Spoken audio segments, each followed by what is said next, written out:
Salut la communauté de coups critiques, c'est encore moi Pépé. Et aujourd'hui encore, je viens vous parler d'un tout autre jeu que Donjon Dragon. Et je parle ici de la chute de Delta Green. Pour ceux qui ne connaissent pas, qu'est-ce que la chute de Delta Green? Eh bien, avant toute chose, il y a le terme Delta Green qu'il faut comprendre et qui est un setting, une mise en contexte contemporaine se déroulant dans les années 90 qui met de l'avant une organisation secrète qui était autrefois gouvernementale et qui a comme objectif de contenir, éliminer et arrêter tout ce qui entoure les problématiques en lien avec le mythe de Cthulhu. Parce que oui, Delta Green et la chute de Delta Green se déroulent dans le mythos, se déroulent dans l'univers de Lovecraft en quelque sorte, mais va s'éloigner de ce qu'on est habitué en voulant justement explorer des thèmes et des pratiques qui sont beaucoup plus contemporaines que ce qu'on voit habituellement dans les années 20. La chute de Delta Green, eh bien, avant d'être la chute, c'était un jeu Delta Green, je dirais c'était, mais c'est encore un jeu Delta Green, qui est apparu en 1997 pour étant comme un setting, vraiment un supplément du jeu de rôle Call of Cthulhu, l'appel de Cthulhu. Et dans le fond, ce supplément-là a été créé par Adam Scott Glancy, Dennis Detwiller, ainsi que John Scott Tynes. C'est en 2011 que finalement, une compagnie du nom de Hard Dream Publishing a fait dans le fond un partnership, a fait une cohésion avec les personnes qui avaient le droit pour Delta Green afin de créer une gamme qui porterait le nom de Delta Green, une gamme complète, mais qui serait indépendante à vraiment le Call of Cthulhu comme on le connaît, et qui va ainsi utiliser un autre système que le Basic Role Playing Game, qui est le D100% de Call of Cthulhu comme on le connaît. C'est un système qui ressemble quand même beaucoup, mais il y a quelques petites différences et je crois, du moins, mais il ne veut pas l'écriture, toute la terminologie, certaines utilisations de mots ont été changées afin de pouvoir justement respecter en quelque sorte les droits d'auteur qui pourraient encore survenir, mais également aussi avoir une plus grande liberté en termes de production et en termes de publication d'ouvrages. Plusieurs années plus tard, en 2018, une autre compagnie du nom de Pelgan Press, que je connaissais déjà un peu, surtout de nom, pour leur système qui est bien à eux, a fait également, dans le fond, un partnership, a fait dans le fond j'allais dire une alliance, mais plutôt un contrat signé avec Hard Dream Publishing pour sortir un jeu qui se nomme The Fall of Delta Green, qui se déroule non pas dans les années 90, mais bien dans les années 60, à une époque où Delta Green était encore, on va dire, à leur âge d'or, avant de faire la chute, comme on le dit, comme le dit le titre. Et plus tard, on sait que je fais comme un cours d'histoire, en 2018 et 2019, il y a eu la campagne de sociofinancement pour la traduction française de ce qui devient maintenant la chute de Delta Green chez les studios Dead Crow, que j'apprécie énormément beaucoup pour leur gamme en général. C'est vraiment une petite histoire d'où provient Delta Green et maintenant la chute de Delta Green qui va utiliser complètement un autre système que le jeu de base Delta Green. C'est pas du tout la même chose. Je connaissais un peu déjà Delta Green, surtout avec les suppléments de la 6e édition de Call of Cthulhu, qui est l'édition qui m'a fait, dans le fond, découvrir le jeu de rôle de l'appel de Cthulhu. Et donc, ça me titillait depuis un certain temps. J'étais curieux de savoir ça allait être quoi les différences qui allaient ressortir dans cet ouvrage-là en termes de mécanique, mais aussi en termes de mise en contexte des années 60. C'est pas quelque chose que je vois très souvent dans des jeux de rôle, outre justement dans Call of Cthulhu, on va dire, ou dans quelques petites exceptions. Mais donc, j'étais comme curieux de vraiment jeter un coup d'œil sur qu'est-ce que pouvait me proposer la chute de Delta Green. En fait, Delta Green, faites-vous une image, c'est vraiment un peu comme, en termes de thématique, c'est vraiment X-Files. C'est basé sur les théories du complot, les ovnis, les gros classiques flying saucer, comme on dit, les soucoupes volantes là, qui se promènent dans le ciel en rond. Là. Ça va vraiment faire un lien entre ces croyances-là, ces théories du complot-là, ainsi que le mythe de Cthulhu. Il y a le concept des agences gouvernementales, des Men in Black, les petits gris, les espèces de petits bonhommes gris qu'on voit des fois sur des photos, là, sur des tables d'opération en train de se faire ouvrir le chest, en train de se faire ouvrir le torse. Eh bien, c'est un peu prendre tout ça et le mélanger, le mixer dans un grand malaxeur avec le mythe de Cthulhu pour en faire ressortir quelque chose de très digeste et de vraiment super intéressant à aller explorer parce que, justement, on va dire, tout ce qui tourne autour de la technologie, des nouvelles possibilités, des nouvelles alliances gouvernementales ainsi que nationales et internationales apporte, je dirais, un certain vent nouveau. Je vais dire ça comme ça. Un certain vent nouveau pour ce qui est de toute aventure qui va se dérouler un peu dans l'univers de Lovecraft. C'est vraiment... le ton du livre est encore plus sombre, je dirais. Je parle vraiment de Delta Green en général. Le ton du livre va être plus sombre que, je trouve, personnellement, Call of Cthulhu standard. Pour la simple et bonne raison que dans le jeu de base, souvent, ça va être... de Call of Cthulhu, ça va être des investigateurs qui vont ainsi pourchasser des cultistes ou tenter d'arrêter, dans le fond, des individus isolés qui vont tenter de réveiller une créature cosmique ou autre chose de ce genre-là. Eh bien, la prémisse dans le Delta Green, c'est que le danger, les adversaires, les humains surtout, eh bien, sont à l'intérieur on va dire, du gouvernement, sont à l'intérieur déjà, sont au cœur de notre société, sont des agents proactifs de notre société, c'est des gouvernements, c'est des gens haut placés, c'est des personnes qui ont de l'influence, et c'est toute ça vient chercher justement tout cet aspect-là de conspiration, de comme le gouvernement veut nous empoisonner avec le fluor dans l'eau, ou ils veulent, dans le fond, nous enlever le cerveau avec leur 5G, des choses comme ça, pour dire qu'il y a le concept des créatures de Cthulhu et du Lovecraft qui maintenant vit avec nous au travers de la société via des individus qui sont mal intentionnés ou avides de pouvoir. L'organisation Delta Green a perdu dans le fond son officialité dans les années 70 et justement la chute de Delta Green, le jeu que je vous parle présentement, propose d'aller explorer la facette où le regroupement est encore à son âge d'or. C'est vraiment en pleine guerre du Vietnam. Et là, ça, pour vrai, en termes de thématique, ça vient vraiment me chercher. Je trouve ça, là... T'sais, on parle d'exploration sensorielle, de soulèvement social, de politique à la fin des années 60. C'est tout ce qui est le flower power, on va dire l'expérimentation avec les drogues, les tests gouvernementaux, vraiment l'espèce de c'est un gros mélange de possibilités, d'ambiances différentes selon où est-ce qu'on se trouve sur le globe. Et je trouve que c'est vraiment une mise en contexte super intéressante où les joueurs vont incarner des enquêteurs gouvernementaux qui veulent essayer de maintenir un certain équilibre sur le territoire américain ou ailleurs. Fait que ça ressemble un peu à ça, je dirais, côté thématique. C'est vraiment comme, imaginez-vous, du X-Files, mais plus dans les années 60, à une période où Delta Green était encore reconnu et officiel comme étant une organisation gouvernementale qui a pris racine depuis les années 20 suite à un événement que je ne vais pas commencer à vous raconter. Je ne suis pas là pour vous raconter l'histoire de Delta Green, là. Côté système de jeu, ça faisait aussi partie des raisons pourquoi est-ce que je m'étais intéressé à ce jeu-là. Parce que celui-ci utilise ce qu'on appelle le système Gumshoe. C'est un système de jeu qui a été inventé par la Pelgan Press, justement, et qui a été utilisé pour de nombreux autres jeux que je connaissais l'existence, qui je savais utilisaient ce système-là, mais dont je n'avais jamais essayé jusqu'à aujourd'hui. Ni en lecture, ni en pratique. Fait que je m'étais dit, c'était un peu l'occasion en fait de découvrir qu'est-ce qu'il en retourne de ce fameux système Gumshoe dont j'entends tant parler. Un système qui semblerait, avant de le lire, était justement l'espèce de système parfait pour les intrigues et les enquêtes. Le système Gumshoe est un système qui permet justement de concevoir des jeux de rôle et des aventures d'investigation où les personnages vont pouvoir en fait trouver des indices grâce à des compétences qui vont être ce qu'on appelle des compétences d'investigation.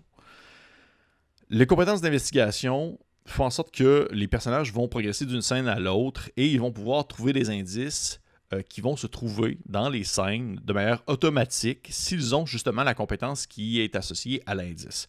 Comme par exemple quelqu'un qui aurait des connaissances militaires, on va dire que c'est une compétence d'investigation, et il rentrerait dans une espèce de bureau avec des maps et des cartes, eh bien, il trouverait automatiquement vu son niveau, vu qu'il possède la compétence d'investigation des connaissances militaires, il trouverait automatiquement l'indice en lien avec l'intrigue, en lien avec la trame principale qui serait présent quelque part dans la scène. Tout de même, c'est possible d'avoir plusieurs niveaux, d'avoir dans le fond une espèce de pool de points qui est à l'intérieur de votre niveau d'investigation, comme par exemple 3 en connaissances militaires. Ça va de 1 à 3 et vous pouvez dépenser ces points-là afin d'obtenir des informations supplémentaires en plus de ce que vous auriez gratuitement offert par le simple fait que vous avez la compétence précise pour cette situation-là. Il y a par contre également des compétences générales qui sont utilisées dans le fond pour résoudre tout ce qui va à l'extérieur de ce qui est l'investigation, de ce qui est l'enquête, de l'interaction, de l'intrigue et tout ça. On parle par exemple de tirer du gun, tirer du fusil, faire backflip, faire une roulade sur le sol, crocheter une serrure. Résoudre on va dire une formule mathématique. Parce que tout ce qui est mental ne va pas nécessairement de pair avec l'investigation et l'intrigue. Et ainsi, il y a ce qu'on appelle les compétences générales qui font en sorte que lorsque vous devez utiliser une de ces compétences générales-là, eh bien, vous devez lancer tout simplement un dé à 6 faces qui a un niveau de difficulté qui est généralement de 4, bien qu'il puisse être modulé de 2 à 8. C'est une estimation qui est faite par le maître de jeu. Et si le résultat de dé est égal ou supérieur à la difficulté, eh bien le personnage joueur réussit son action. Le joueur peut dépenser des points également pour pouvoir avoir un plus 1 sur son résultat de dé, des points qui sont associés à leur niveau dans la compétence qu'ils vont utiliser. Fait que si, admettons, vous avez 3 en tirer du gun, eh bien, vous lancez votre dé, eh bien, vous pourriez décider de dépenser des points pour avoir un plus 1 lorsque vous tirez, plus 1, plus 2 ou plus 3, lorsque vous décidez, dans le fond, de tirer du fusil. Donc, c'est relativement simple. C'est vraiment, vraiment beaucoup plus simple. Ça ressemble un peu à ça, en fait, le système Gumshoe. C'est une espèce de mix que je ne m'attendais pas du tout. Je ne m'attendais pas à ce que ce soit aussi simple que ça. Je m'étais dit, OK, il va y avoir des dés, il va peut-être des D10, des D100 ou plusieurs D6. C'est un paquet de D6 qu'on va lancer. Bien non, un seul D6 que vous lancez et vous avez dans le fond des bonus selon les compétences, les points de compétences que vous décidez de dépenser à l'intérieur du jet que vous faites, que celui-ci soit général ou les points de compétences que vous dépensez lorsque vous réussissez un jet automatique en lien avec l'investigation. C'est les points de réserve des compétences générales sont régénérés entre les scénarios. Quelque chose qui est intéressant à soulever, c'est que le système Gumshoe va être différent selon le jeu qui l'utilise. Il va avoir bien sûr le même squelette, la même base qui consiste au lancer du D6 lorsque c'est une compétence généralisée, ainsi que pas de lancer de D6 et de réussite automatique lorsqu'il s'agit d'une compétence d'investigation. Par contre, il va y avoir certaines choses qui vont être différentes. Comme dans la chute de Delta Green, eh bien, les ennemis sont plus forts, les monstres sont plus dangereux et il y a une létalité qui est beaucoup plus élevée pour les armes. Je ne vous ai pas fait un résumé de l'ensemble des règles, mais bien sûr, il y a un système qui vient gérer la santé physique et la santé mentale et les dégâts des armes, que ce soit armes à feu, corps à corps et tout ça. Mais outre ça, il y a aussi le concept de ce qu'on appelle la structure du mystère qui revient habituellement dans les intrigues qui sont propulsées par le système Gumshoe. Chaque scénario Gumshoe va commencer avec un crime, une conspiration ou un acte quelconque qui va faire en sorte qu'il y a un groupe d'antagonistes qui va être mis de l'avant ou du moins qui va avoir laissé des traces derrière. Et les personnages joueurs vont essayer de comprendre pourquoi, qui et mettre ainsi un terme aux activités des différents regroupements dangereux. La personne qui va s'occuper, en fait, l'animation, le DM en quelque sorte, va devoir trouver l'élément qui va faire en sorte que l'enquête va développer, va devoir propulser, mettre de l'avant le concept de l'organisation ou du regroupement d'antagonistes qui vont laisser des indices ici et là pour pouvoir faire en sorte que l'enquête va aussi avancer, mais également va aussi faire en sorte qu'il va y avoir des déclencheurs concernant en fait on va dire la mise en place de ces indices-là et que la découverte de ces indices-là va créer des problématiques sur le long terme pour avoir une espèce de niveau de difficulté qui va augmenter à mesure que les joueurs vont trouver des indices. C'est un aspect du livre que j'ai quand même trouvé très cool parce que c'est pas tous les ouvrages qui vont prendre le temps de vouloir décrire le fonctionnement de la structure d'un mystère. Et pour ça, je trouve que c'est très bien. Et là, j'en viens justement avec vraiment ma critique du jeu en soi. C'est une boîte à outils 60s que je trouve quand même un peu décevante. Ça, je ne le cacherai pas. Okay? Pour 374 pages d'ouvrage, je m'attendais à quelque chose où est-ce que les années 60 allaient être vraiment beaucoup plus explorées, allaient être beaucoup plus être mises de l'avant. Mais c'est pas tant le cas. Et ça manque comme un peu de jus, ça manque d'infos, ça manque de connaissances en lien avec la réalité de l'époque. Peut-être qu'un année, ils vont sortir un ouvrage qui va être spécifique à ça, comme un peu ce qu'ils avaient fait pour la 6e édition avec les années folles des années 20. Mais pour l'instant, même si oui, ok, je sais qu'on peut aller chercher l'information sur Internet et tout ça, et c'est accessible à tous, et trouver en fait les intrigues ou trouver les événements de l'époque qui pourraient être exploités dans le contexte d'un scénario. Sauf que c'est tout le temps le fun d'avoir un petit quelque chose, une mise en contexte un peu plus prenante à l'intérieur de l'ouvrage. Je trouve que ça manquait un petit peu à ce niveau-là. Et il y a un petit découpage aussi qui est difficile dans l'information qui est lancée. C'est très verbeux. Et le système Gumshoe, je dois avouer que pour l'instant, ok, je suis comme genre, je suis pas nécessairement convaincu encore. Peut-être que c'est le jeu précisément celui-ci. Peut-être que c'est vraiment la chute de Delta Green. Peut-être que c'est un autre jeu. Mais c'est pas... on dirait que j'avais pas besoin d'une mécanique pour gérer ce concept-là. Bien que je le dis, mais qu'au final, il faudrait peut-être que je laissais plus amplement, concrètement, dans plusieurs enquêtes différentes pour peut-être y voir... la possibilité qu'offre ce système-là. T'sais, on va dire probablement que ça rend le tout plus fluide, probablement que ça rend le tout aussi un peu plus, je dirais, concret. Et qu'on n'a pas nécessairement besoin de sortir de ses poches un nouvel indice pour que les investigateurs soient lancés sur la bonne piste. Ça demande une certaine préparation pour le maître de jeu. Je trouve pas que c'est un système de jeu qui est pour les débutants. Surtout que justement, il y a une espèce de cadre qui est proposé concernant la résolution d'enquête, la résolution de mystère, afin de pousser le plus possible dans le bon sens ce type d'aventure-là. Donc, je trouve que c'est pas nécessairement justement la chose la plus facile à mettre de l'avant concernant un maître de jeu qui, souvent, du moins de ce que je vois dans mon entourage, il y en a beaucoup qui vont avoir une certaine moins de préparation, puis un peu plus de liberté scénaristique selon les actions que vont poser les joueurs. Et bien là, on n'est pas vraiment dans ce beat-là, dans ce type d'aventure-là. Il faut que ça soit bien préparé, il faut que ça donne l'impression qu'on a une enquête sous les mains.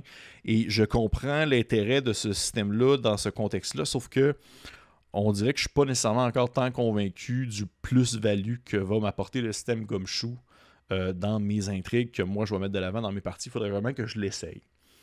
Malgré tout, le jeu est intéressant. Le contexte demeure intéressant. Les informations sur Delta Green, c'est super pertinent à lire, c'est super intéressant. C'est super bien dit. Je disais que c'était très verbeux, mais c'est très bien dit. Il y a une belle compréhension. Il y a une belle compréhension en fait de la mise en contexte de cette organisation-là dans ce moment-là de l'histoire. Il y a le scénario de base qui était aussi proposé en introduction du jeu est très très cool pour introduire en fait au jeu. Très très cool. Je vois une belle possibilité en termes de sur le long terme. Il faudrait juste qu'il y ait plus d'ouvrages spécifiques à la chute de Delta Green, alors que pour l'instant, il n'y en a pas tant que ça non plus. Il y en a comme une campagne, je crois, qui est sortie et des personnages préfaits, mais il n'y en a pas vraiment tant que ça. Puis j'en vois pas non plus beaucoup en anglais. Donc je suis comme, ok, c'est cool pour l'instant, mais il me semble que j'en prendrais un petit peu plus. Le jeu est de toute beauté, par contre, ça je peux pas y enlever. C'est vraiment un super beau jeu.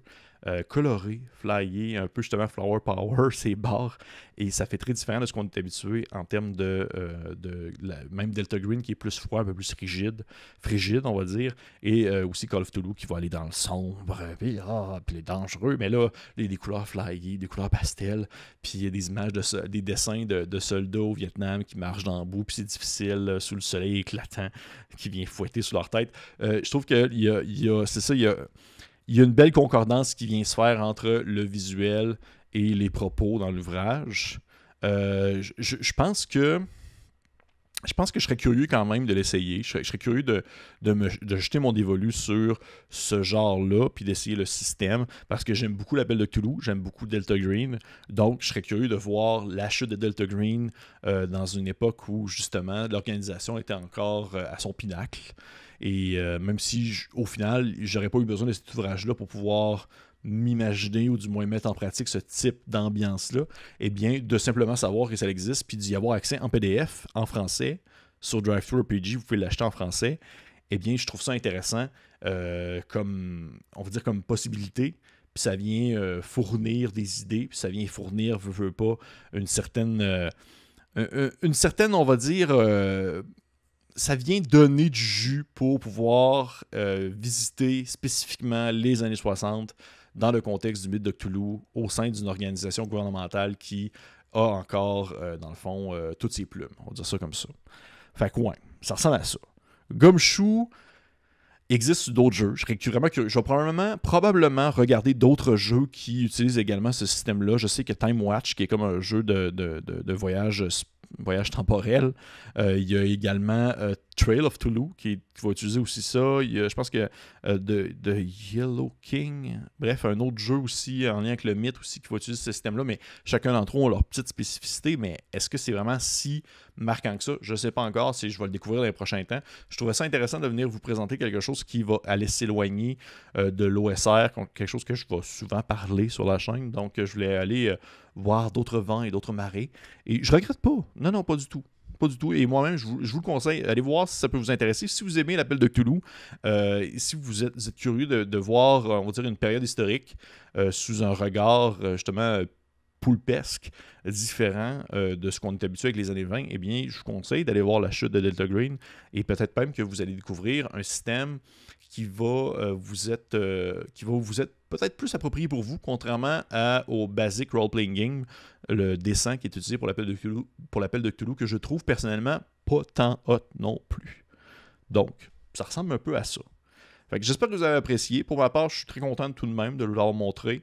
Comme je vous dis, le livre est disponible en français, en PDF sur DriveThruRPG. Sinon, il est en anglais disponible à l'imaginaire présentement au moment où je publie cette vidéo. Ça peut être peut-être un beau cadeau à offrir pour tout fan de Lovecraft.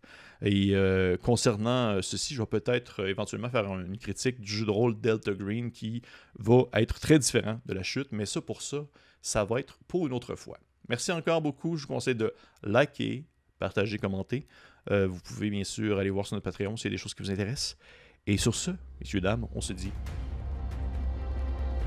Je sais pas, j'essaie de faire une fin courte, mais j'ai rien à dire plus que à la prochaine. Prenez soin de vous.